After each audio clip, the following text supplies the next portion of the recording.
আবারও ভুল চিকিৎসায় রোগীর মৃত্যুর অভিযোগ কল্যাণী নার্সিংহোমের বিরুদ্ধে। চিকিৎসকের গাফিলতিতে এক প্রসূতি মৃত্যুর অভিযোগ উঠল বর্ধমান শহরের কল্যাণী নার্সিংহোমের বিরুদ্ধে। ঘুষকড়ায় বাসিন্দা আয়েশা খাতুন। প্রসূতি আয়েশা খাতুন চিকিৎসক প্রীতম পালের তত্ত্বাবধানে চিকিৎসারত ছিলেন। সদ্যজাত জন্ম দিয়ে মৃত্যু হয় সেই আয়েশা খাতুনের। মৃতার পরিবারের অভিযোগ, চিকিৎসকের ভুল চিকিৎসায় মৃত্যু হয়েছে প্রসূতির। চিকিৎসককে যেখানে মানুষ ভগবানের আসনে বসায়, সেখানে চিকিৎসকের গাফিলতির মতো অভিযোগ। কি বারবার ভগবান তুল্য চিকিৎসকদের কাঠগড়ায় দাঁড় করাচ্ছে না? আর খোদ বর্ধমান শহরের বুকে এই কল্যাণী নার্সিংহোমের বিরুদ্ধে এই ধরনের অভিযোগ এই প্রথম নয়।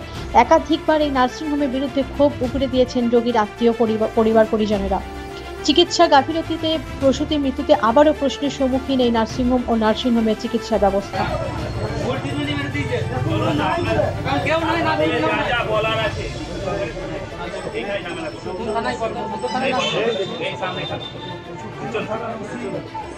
ভুল ট্রিটমেন্ট মনে হচ্ছে আপনাদের? হ্যাঁ, অবশ্যই ভুল ট্রিটমেন্টই মারা গেছে পেশেন্ট। কয়েকদিন আগে বর্ধমান হসপিটালে ফুল সিলাইং হয়েছিল, এখানেও সেম একই ঘটনা, একই সেম কেস ঘটেছে। কালকে বাচ্চা বসে বলছে, আজকে সে পেশেন্ট কি করে মারা যায়? ভুল ট্রিটমেন্টই মারা গেছে। পেশেন্টের বাড়ির লোক অভিযোগ করছে, বাড়ির লোককে অভিযোগ করছে আমাদের ভুল ট্রিটমেন্ট, আমাদের রোগী মারা গেছে। রোগীর বাড়ির লোক অভিযোগ করছে যে এখানে একটা স্যালাইন দেওয়ার পর রোগীটি মারা গেছে। এটা কি ঠিক? হ্যাঁ, এটাই ঠিক। তাহলে কি সেই ভুল সিলাইন কাণ্ড আবার কি বর্ধমানে এই নার্সিংহোমে ঘটলো? হ্যাঁ, অবশ্যই এই নার্সিংহোমে সেই ভুল সিলাইন কাণ্ডতে আমাদের পেশেন্ট আজকে মারা গেছে। প্রশাসন কি করছে? প্রশাসন আমাদের সামনে একজন ওসি বাবু দাঁড়িয়ে আছে, দেখা যায় ওনারা কি ব্যবস্থা করে আইনত। আমরা আইনের হাতে ছেড়ে দিচ্ছি যে আমাদের নিথর দেহটা যেভাবে আজকে পড়ে আছে।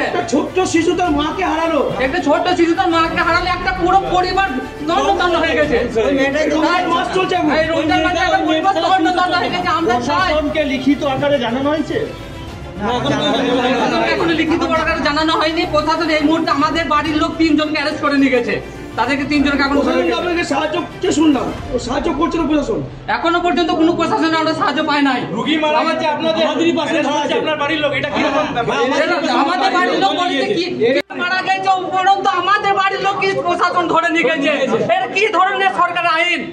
আজ আমাদের নিথর দেহটা বডিটা পড়ে আছে আইসিইউতে, বডিটার কাছে পর্যন্ত এখনো পর্যন্ত কেউ জানে নিথর পড়ে আছে। দেখুন, একটা আজকে একদিনের শিশু তার মাতৃহারা হলো, পুরো একটা পরিবার ধ্বংস হয়ে গেছে।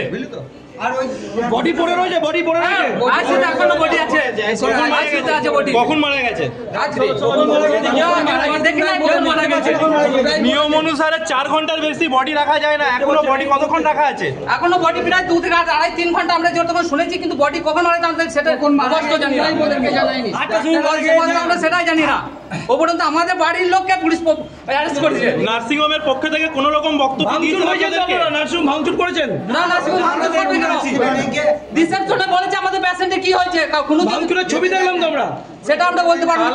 নার্সিংহোম কর্তৃপক্ষ ভাঙচুর করে আপনার নামে চাপাচ্ছে? না, আমাদের কর্তৃপক্ষ কেন ভাঙচুর করবে? যার দেখতে পাচ্ছি আমার টিচার ভাগ নেই।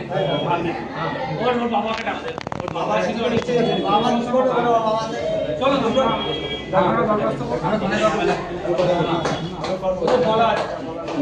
এখনো পর্যন্ত পুলিশ প্রশাসন আমাদের কাছে বডি পায় আর আইনগত যেন ব্যবস্থা করে তার আইন যেন তার প্রশাসনের হাতে আমরা ছেড়ে দিচ্ছি। আইন ঠিকমতো ট্রিটমেন্ট করে, কিন্তু এইভাবে যে রুগীদেরকে নিয়ে এসে একজন ডেলিভারি রুগীকে নিয়ে আসা যায়, তার মায়েরই কোনো পরিষেবা নেই। সে আজকে বেডে পড়ে আছে নিথর দেহ।